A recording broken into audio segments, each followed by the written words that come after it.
ಎಲ್ಲರಿಗೂ healthy and happy YouTube ಚಾನಲಿಗೆ ಸ್ವಾಗತ ಸುಸ್ವಾಗತ.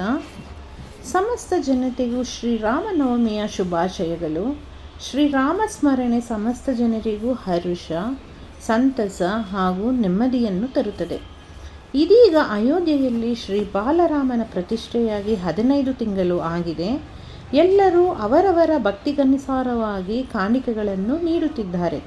ನಮ್ಮ ತಾಯಿಯವರು ಸಹ ಶ್ರೀರಾಮನಿಗೆ ಕಾಣಿಕೆಯಾಗಿ ಮುತ್ತಿನ ಶ್ರೀರಾಮ ಮಂದಿರವನ್ನು ಸತತ 6 ತಿಂಗಳು ಪರಿಶ್ರಮದೊಂದಿಗೆ ತಯಾರಿಸಿದ್ದಾರೆ.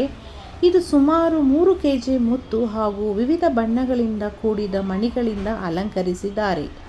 ಹಾಗೆಯೇ ಶ್ರೀರಾಮ ಹಾಗೂ ಆಂಜನೇಯ ಗೊಂಬೆಗಳನ್ನು ಸಹ ಕೈಯಿಂದ ಮಾಡಿ ಅಳವಡಿಸಿದ್ದಾರೆ. ಇದು 15 ಇಂಚು ಎತ್ತರ ಹಾಗೂ 15 ಇಂಚು ಅಗಲ ಇದ್ದು, ಇದನ್ನು ಏಪ್ರಿಲ್ 20ರಂದು ಅಂದರೆ ಇದೇ ತಿಂಗಳು 20ರಂದು ಅಯೋಧ್ಯೆಯ ಶ್ರೀರಾಮನಿಗೆ ಸಮರ್ಪಿಸಲಿದ್ದು, ಎಲ್ಲರೂ ಇದನ್ನು ನೋಡಿ ಸಂತಸ ಪಡಲಿ ಎಂಬ ಅವರ ಆಸೆ ಈಡೇರಲಿ ಎಂದು ನಾನು ನಿಮ್ಮೆಲ್ಲರ ಸಹಕಾರದೊಂದಿಗೆ ಆಶಿಸುತ್ತೇನೆ. ಹಾಗೆಯೇ ನಮ್ಮ ತಾಯಿಯವರಿಗೆ ಅವರ ಶ್ರದ್ಧಾ ಭಕ್ತಿ ಮತ್ತು ಅವರ ಡೆಡಿಕೇಶನ್ನಿಂದ ಅವರಿಗೆ ಹಲವಾರು ಪ್ರಶಸ್ತಿಯನ್ನು ಕೊಟ್ಟು ಗೌರವಿಸಲಾಗಿದೆ.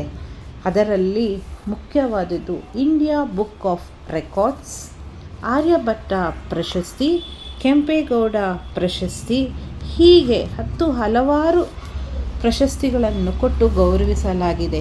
ನಮ್ಮ ತಾಯಿಯವರಿಗೆ ಮತ್ತು ನಮ್ಮ ಮನೆಗೆ ಗೊಂಬೆ ಮನೆಯೆಂದೇ ಪ್ರಸಿದ್ಧವಾಗಿದೆ. ಹೀಗೆ ಹೇಳುತ್ತಾ ಮತ್ತೊಮ್ಮೆ ನಿಮ್ಮೆಲ್ಲರಿಗೂ ಶ್ರೀರಾಮನವಮಿಯ ಹಾರ್ದಿಕ ಶುಭಾಶಯಗಳನ್ನು ಹೇಳುತ್ತಾ, ಈ ವಿಡಿಯೋ ಇಷ್ಟವಾದಲ್ಲಿ ಎಲ್ಲರೂ ಲೈಕ್ ಮಾಡಿ, ಶೇರ್ ಮಾಡಿ, ಸಬ್ಸ್ಕ್ರೈಬ್ ಮಾಡಿ. ಥ್ಯಾಂಕ್